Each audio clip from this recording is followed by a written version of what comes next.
summer, we were able to resume, last summer I should say, we were able to resume some of those procedures.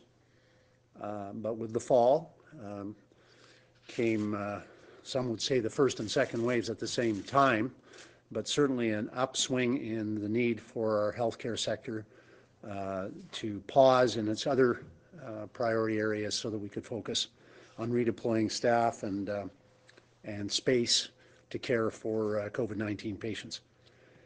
I have said before, and I'll say again, I'm very, very proud of our frontline healthcare workers. They pivoted and they showed their adaptability in making our healthcare system respond and helping it respond to this fight with this pandemic head on.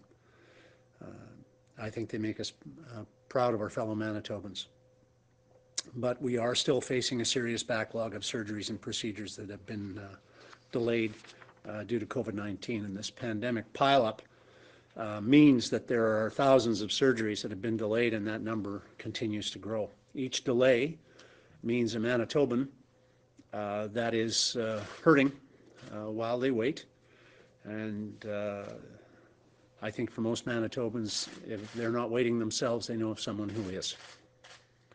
Our number one priority is protecting our most vulnerable Manitobans and ensuring that the healthcare system's there for all Manitobans, not just during a pandemic, but after that pandemic is over. La priorité numéro une de notre gouvernement de protéger nos Manitobains les plus vulnérables et de veiller à ce que notre système de soins de santé soit là pour tous les Manitobains.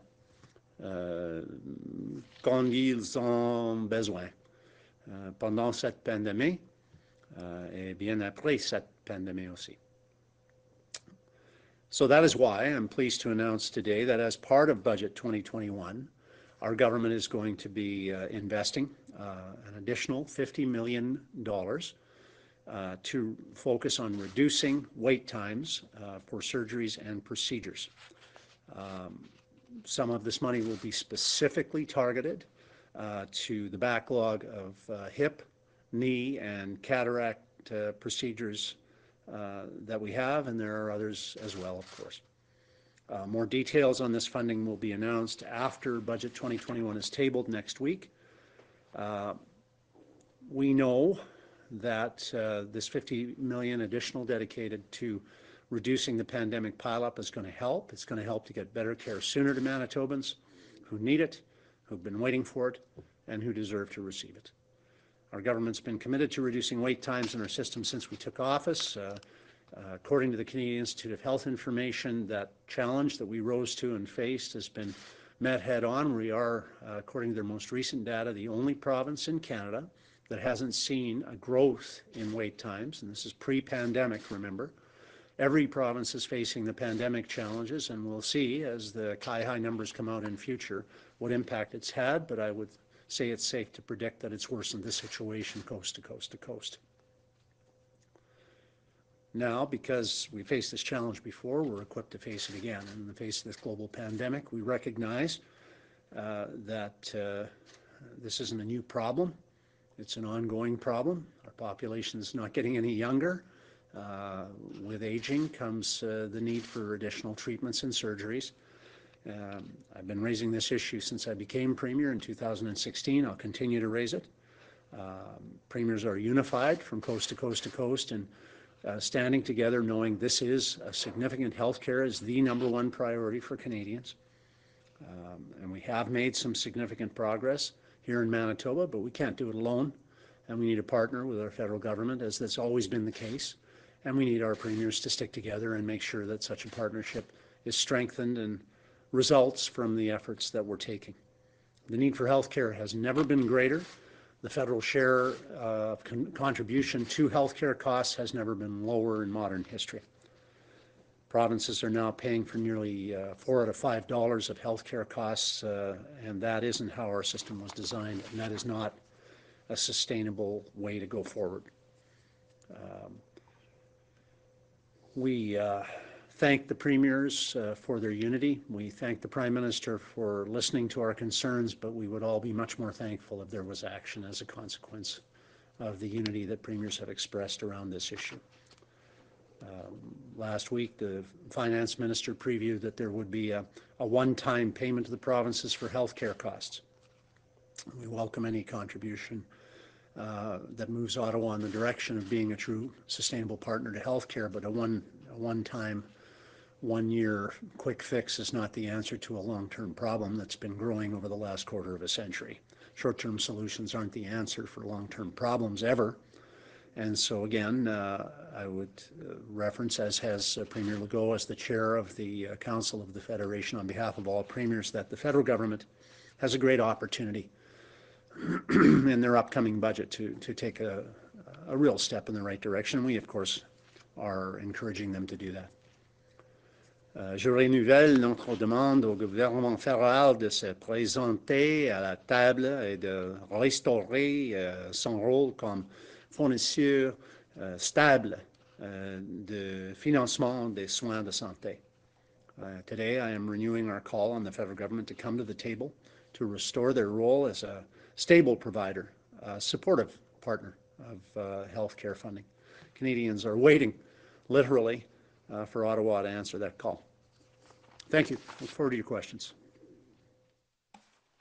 Thank you, Mr. Premier. A reminder to our reporters on the line, you will have one preliminary and one follow-up question.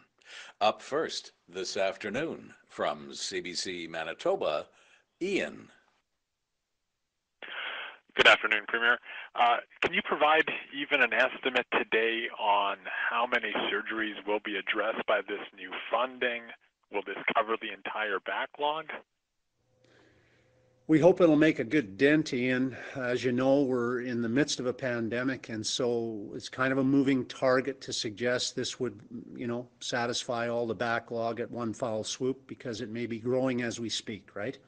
Our population's aging, the number of people who are being diagnosed and treated has been down as a consequence of COVID. As that backlog's addressed, these numbers may shift and change. We expect in an upward direction, sadly, and the wait times we don't want to grow. So the purpose of this additional commitment is a recognition that and that we want to make sure that we do what we can to make sure that healthcare of an appropriate type is available as soon as possible to Manitobans. And it's a pretty significant additional commitment that we've made in our budget. There'll be more details to follow as to allocations and prioritizations in the weeks ahead. Thank you. Another poll is suggesting your party's popularity is slipping. What will your party do differently to attract the supporters you've lost? Fight COVID effectively and work with our small business community and all Manitobans to restore the economic growth that we all want to see and the social betterment that we all want to see as a result of successfully standing up to COVID together. From the Canadian Press, Kelly. So earlier today, the vaccine task force said that there were delays in supplies rooted in the feds. How are conversations with Ottawa progressing? Is there enough transparency when it comes to Manitoba making vaccine distribution plans? And do you feel there's enough stability when it comes to shipment delivery? Well, you raised 4 good points there, Kelly, and I didn't write them all down, but I'll try to do my best to respond. I think the dialogue with Ottawa on the prioritization of pursuing more vaccine supply has been pretty open and transparent. We've been consistent as premiers in saying we all of us have done our best to focus, and our vaccine team, I think, deserves to be commended for this, on expanding the capacity to deliver vaccines when they are received. But I think most provinces would say they have the ability to get more needles in arms if they had the vaccines. No reason to have a needle in your arm unless there's a vaccine in that needle. The other thing is that in terms of the transparency issues, I think overall here in Manitoba, our vaccine team's made itself available, as you just alluded to, on a regular basis. We've done, I think, a very good job of partnering, for example, with our Indigenous partners in the province to get vaccines to a lot of our rural and northern communities where needs are higher. We've developed a protocol in terms of an age-based structure that does make vaccines available in a structured manner. But as I said right at the outset, I think, Kelly, and I'll say again, this is a once-in-a-lifetime, we hope, a once-in-a-lifetime challenge for all of us. Our vaccine team is facing up to it. There are no real precedents for a challenge of this magnitude. There are going to be hiccups along the way, and I just thank Manitobans for their understanding and patience.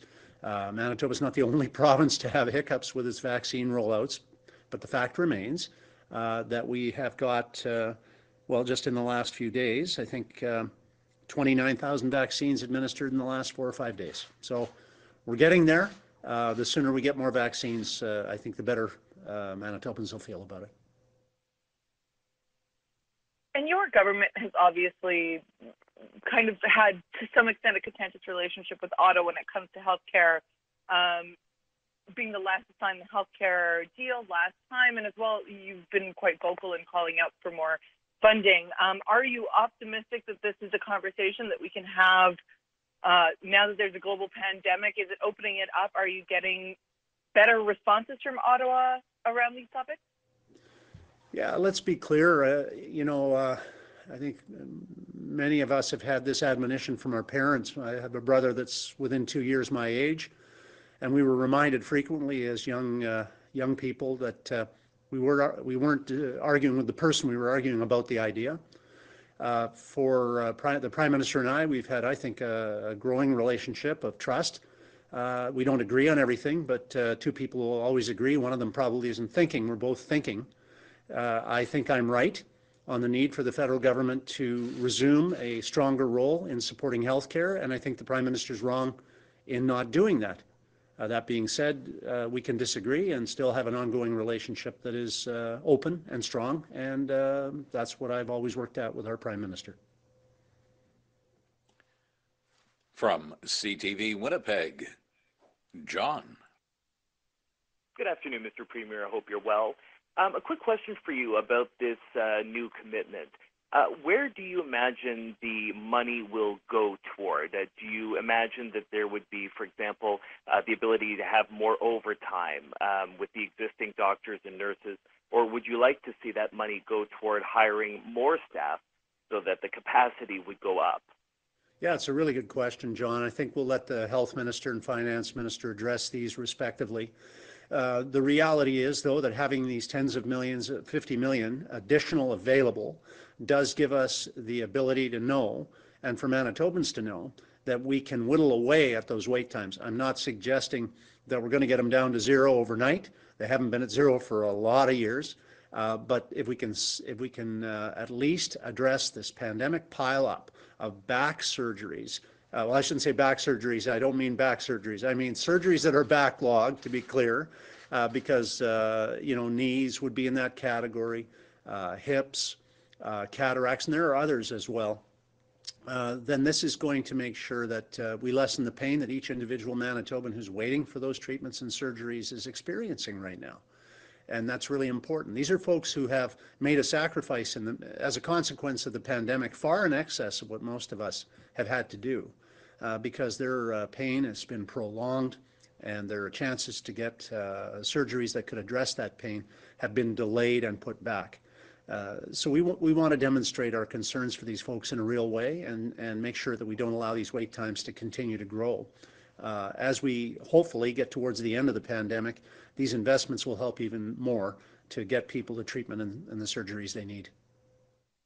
Thank you very much for that. Just on a different topic, we've heard that the provincial director of immunization clinics in Manitoba, Kurt Jansen, is no longer serving in that role.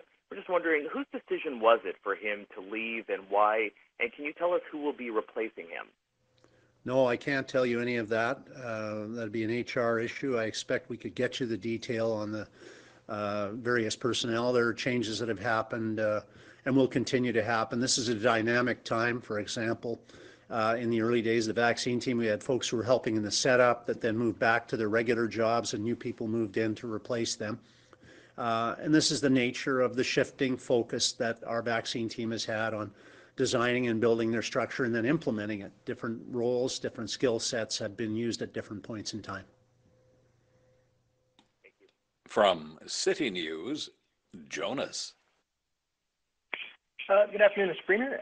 Just want to kind of pick your brain, I guess, on a thought regarding wait times and COVID and what's happening in Ontario. If I'm, sitting at home waiting for hip surgery, and I know that my surgeries have been delayed because of COVID, not necessarily funding.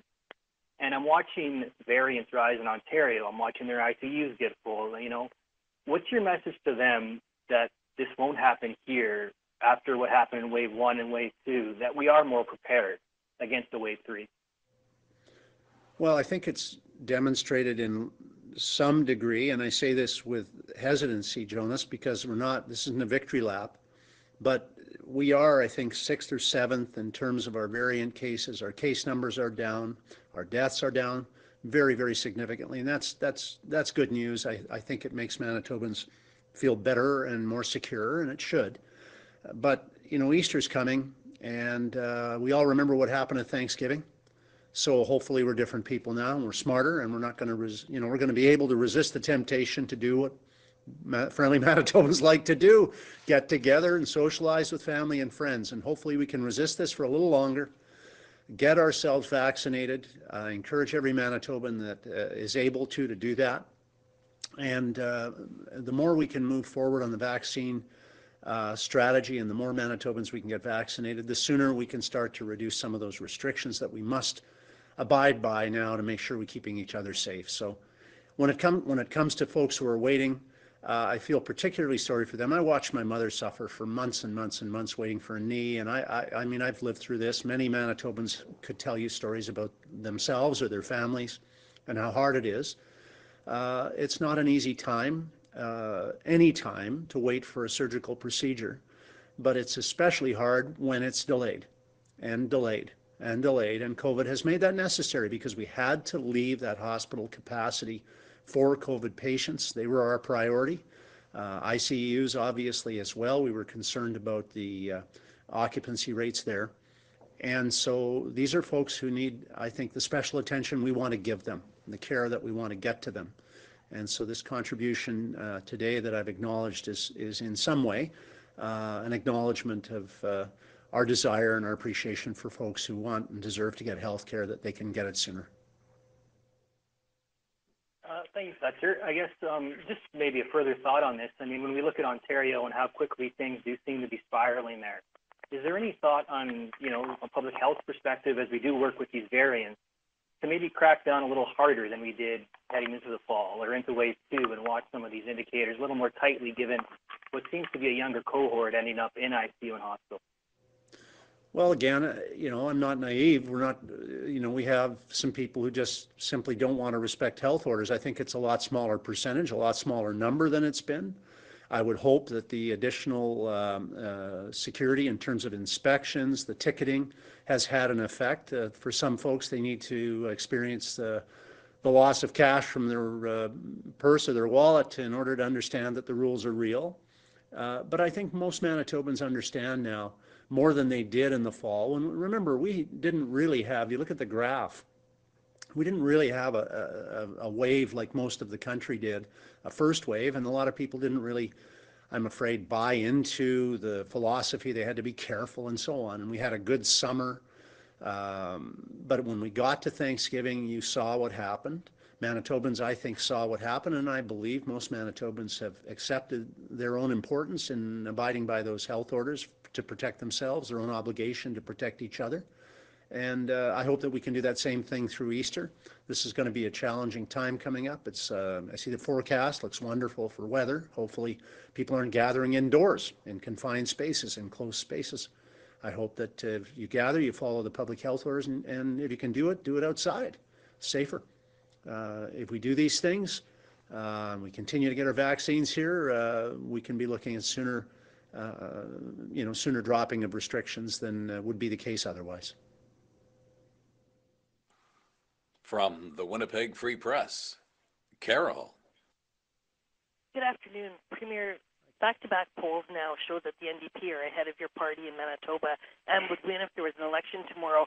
Do you think that you personally are responsible for that in any way? I don't know. I didn't get any credit when we won the biggest back-to-back majority governments in the history of Manitoba, so I don't know how much you want to blame me for this, Carol. I'm fine with it, though. There's no election. There's only a pandemic. And so I'm focused on dealing with the pandemic, not the election. Thanks for that. And Premier, why isn't your health minister making this health-related announcement and here to answer questions about the surgical backlog? Well, my health minister is making announcements on a regular basis, Carol, and I'm glad to have Heather Stephenson in that role. I think she's doing a tremendous job, and I expect she'll continue to. From the Brandon Sun, Colin. Noon. How will this $50 million be divided up between Manitoba's health regions? Fairly. Fair enough. The other question I have is, you're making this announcement today. The finance minister made his announcement earlier in the week. Why release parts of the budget piecemeal instead of releasing everything in full context next week as scheduled? There's too much good news in this year's budget. If we released all in one day, you'd miss half of it. From CJOB, Will. Good afternoon, Mr. Premier. Last July, your administration issued an RFP to help deal with some of the backlog of elective surgeries. I'm just wondering, can you give us an update on that initiative? No, we can get you some numbers, I think, Will. Remember that we were able, because our COVID numbers were so good last summer and down, we were able to do some work there. But then, of course, after Thanksgiving, and this is another admonition, I guess, to Manitobans, remember last Thanksgiving that as the numbers started to come up, we obviously had to slow the ability to address some of the backlogs there. And that relationship's going to have to continue. If our COVID numbers were to come back up because of variants or for any other reason, this is going to interfere with our ability to give health care to people who really need it. And so if you're looking for another reason to follow those health orders, there's another one for you. You're saving lives. For sure, Manitobans have saved thousands of lives with the way they bent that COVID curve.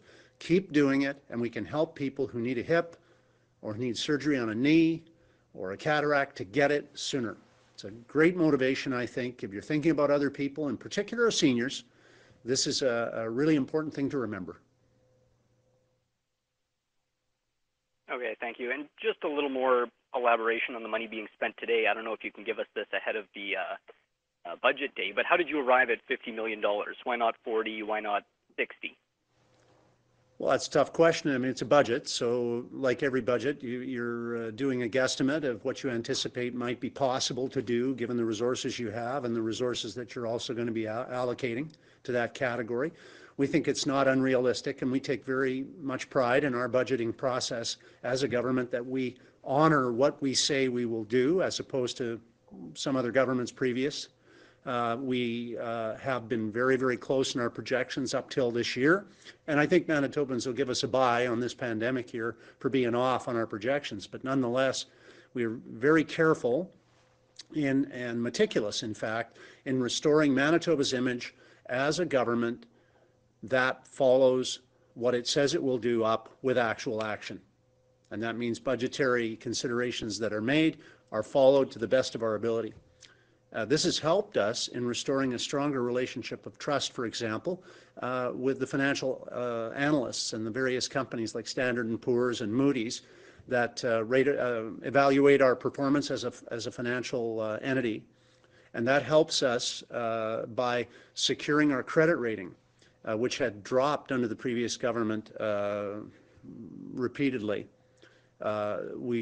Because they were not close to doing what they said they would do, the financial evaluations didn't show that they could be trusted on their numbers. With our government, we have demonstrated that we can be, and so I'll just emphasize that we do take these projections seriously, and that this is what we actually anticipate we will be able to invest in addition to the what is one of the highest health budgets in the country of Canada, by the way. Our final reporter this afternoon, Mr. Premier, from the Winnipeg Sun, Josh.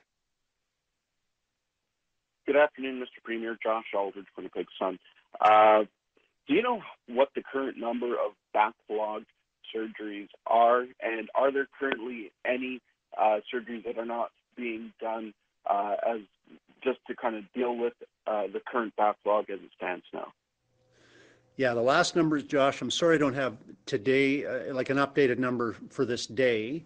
The last numbers I saw were well in excess of 10,000 people in Manitoba are waiting.